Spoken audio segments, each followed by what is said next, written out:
Supreme court ने Delhi NCR में आवारा कुत्तों को पकड़कर शेल्टर होम में रखने का सख्त आदेश दे दिया है।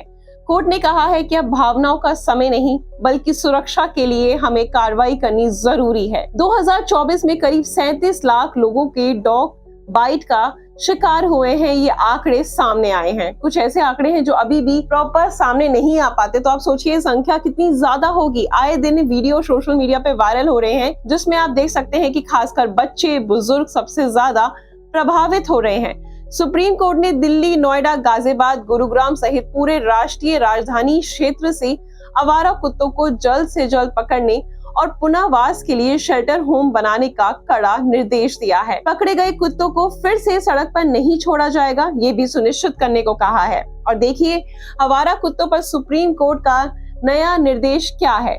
सुप्रीम कोर्ट परिसर में खुले में खाना फेंकने पर रोक लगा दी गई है। खाने को ढके हुए कूड़ेदान में ही फेंके, सहयोग सभी की सुरक्षा के लिए आवश्यक है, ये कहा गया है। सुप्रीम कोर्ट ने कहा है ऐसा, तो सुप्रीम कोर्ट का इस मामले को लेकर बहुत संवेदनशील और सख्त रुख नजर आ रहा है।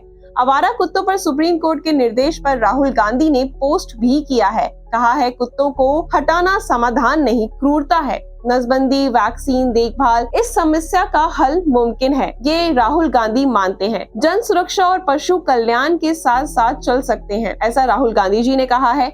इसे लेकर अपने एक पोस्ट में राहुल गांधी ने अपने विचार व्यक्त किए हैं। तो सुप्रीम कोर्ट ने क्या टिप्पणी करी है और क्या आदेश दिया है, आइए इसके बारे में जरा आपको विस्तार से बताते हैं। सुप्रीम कोर्ट ने जो कहा उस पर जरा गौर कीजिए। अब समय भावनाओं का नहीं बल्कि सख्त एक्शन लेने का वक्त आ गया है। यानी ये समस्या जो है वो आम लोगों को बहुत भारी पड़ रही है, ये सुप्रीम कोर्ट का मानना है। सड़कों से आवारा कुत्तों को पूरी तरीके से हटाना बेहद जरूरी हो गया है, ये कहा है सुप्रीम कोर्ट ने। बच्चों, महिलाओं और बुजुर्गों की सुरक्षा सबसे ज्यादा अहम है। डॉग के केसेस लगातार इजाफा हो रहा है। डॉग बाइट के केसेस में रेबीज भी बढ़ता जा रहा है। आम लोग बहुत परेशान हैं। 8 हफ्तों में पर्याप्त स्टाफ और सीसीटीवी के साथ डॉग शेल्टर्स बनाए जाएंगे।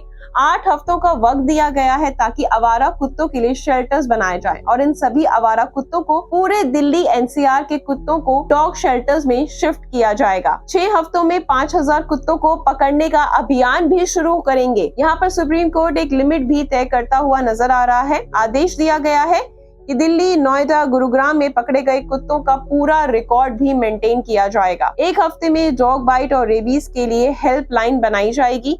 ये भी आदेश दिया गया है कि 4 घंटे में कार्रवाई कर कुत्ते को नसबंदी के बाद ना छोड़े। जो अब तक होता आया है वह समस्या का हल नहीं है। सुप्रीम कोर्ट ये बता रहा है कि रेबीज वैक्सीन का पूरा स्टाफ और उपलब्धता की रिपोर्ट भी अदालत में सौंपी जाएगी, ये भी सुप्रीम कोर्ट ने साफ कह दिया है। और आवारा कुत्तों पर सुप्रीम कोर्ट के आदेश पर दिल्ली की मुख्यमंत्री रेखा गुप्ता का भी बयान सामने आया है। चलिए अब आपको वो सुनाते हैं। कोर्ट ने जो आदेश दिया है वो भी हमारे लिए बहुत महत्वपूर्ण है।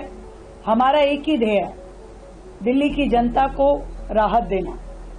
आज ये प्रॉब्लम जिस विकराल रूप धारण करके दिल्ली के सामने खड़ी है, इसमें सरकार की ईमानदारी के साथ में समाधान देना ये बहुत महत्वपूर्ण है, जिसकी हमने पूरी योजना बनाते हुए इस समस्या पे काम हम करेंगे और दिल्ली की जनता को बड़ा लाभ हम लगातार देने। आपको बता देते हैं कि दिल्ली एनसीआर में डॉग बाइट के मामले कितनी बड़ी चुनौती बन चुके हैं। आज की तारीख में दिल्ली में इस साल 26,334 डॉग बाइट के केसेस सामने आए हैं। सिर्फ राजधानी दिल्ली का ये आंकड़ा है। नोएडा में इस साल 73 से ज्यादा डॉग बाइट के केस दर्ज किए गए हैं। गुरुग्राम में इस साल 6000 से ज्यादा आवारा कुत्तों के लोग शिकार बन चुके हैं। फरीदाबाद में रोजाना 100 से ज्यादा डॉग बाइट के केसेस सामने आ रहे हैं और इसके चलते ये समस्या कितनी बढ़ चुकी है, कितना विकराल रूप धारण कर चुकी है और लोग किस कदर शिकार हो रहे हैं आवारा कुत्तों से, ये आप अंदाजा ही लगा सकते हैं। आए दिन एक वीडियो वायरल हो रहा है जिसे देखकर किसी भी इंसान का दिल दहल जाए। आप क्या कहना चाहेंगे इस बारे में? कोर्ट में भी जब ये चीज गई तो जजेस ने भी यही कहा है, कोर्ट ने भी यही कहा है, क्या जो बच्चे इसमें अपनी जान गंवा चुके हैं क्या आप लोग उनको वापस ला सकते हैं? उन्होंने ये डॉग लवर्स के लिए मैसेज दिया है। फिलहाल आज की न्यूज में इतना ही। मिलते हैं कल कुछ नई खबरों के साथ। अपनी प्रतिक्रिया कमेंट सेक्शन में जरूर दीजिएगा।